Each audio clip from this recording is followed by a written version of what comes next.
এই গণ অভ্যুত্থানের আকাঙ্ক্ষা নিয়ে কথা বলেন এমন মানুষেরা যারা এই গণ অভ্যুত্থানে যুক্ত ছিলেন না, নানাভাবে এই লড়াইকে চিহ্নিত করার চেষ্টা করেন। সেই লড়াইয়ে অসংখ্য মানুষ দারুণভাবে আহত হয়েছেন, নির্যাতিত হয়েছেন। আমরা বহু মানুষ, শত শত মানুষ, সারা দেশে হাজার হাজার মানুষ সেই সময় কারাগারে গেছে, বন্দী হয়েছে। সেই লড়াইয়ে সবারই অবদান আছে। সারা দেশে ছড়িয়ে পড়া এই লড়াইয়ের সামনে ফ্যাসিবাদ টিকতে পারে নাই। তাদের হাতে অস্ত্র ছিল, অবৈধ অর্থ ছিল, সুবিধাভোগী বহু মানুষ ছিল, কিন্তু আন্দোলনের মুখে কেউ টিকে নাই। ফ্যাসিবাদের প্রধানকে পালিয়ে যেতে হয়েছে। দেশে নতুন সরকার এসেছে এবং সেই সরকার নির্বাচনের আয়োজন করেছে। নির্বাচন আসন্ন। এই নির্বাচনে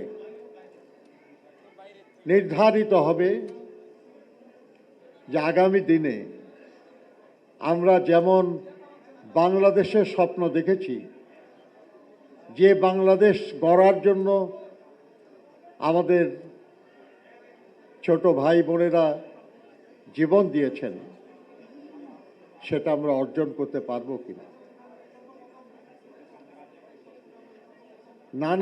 নানাভাবে এই লড়াইকে চিহ্নিত করার চেষ্টা করেন। যেমন করছিলেন মহান মুক্তিযুদ্ধের পরেও। আমরা যুদ্ধ করেছি, কিন্তু যারা যুদ্ধে যায় নাই তারা বর্ণনা করার চেষ্টা করেছে যে যুদ্ধে আমরা কি চেয়েছিলাম। তেমনিভাবে যারা 24-এর এই গণ অভ্যুত্থানে অংশ নিয়েছে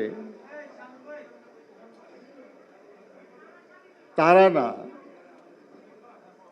এই গণ অভ্যুত্থানের আকাঙ্ক্ষা নিয়ে কথা বলেন এমন মানুষেরা যারা এই গণ অভ্যুত্থানে যুক্ত ছিলেন না। আমাদের বিষয়গুলি মনে রাখতে হবে। বন্ধুরা আমার,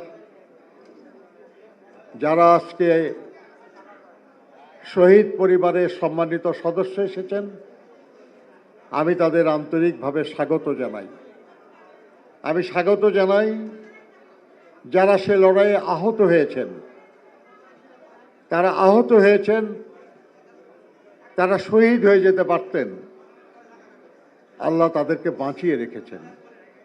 তারাও আমাদের শ্রদ্ধেয় মানুষ, আমাদের প্রিয় মানুষ। তাদেরকেও আমি স্বাগত জানাই।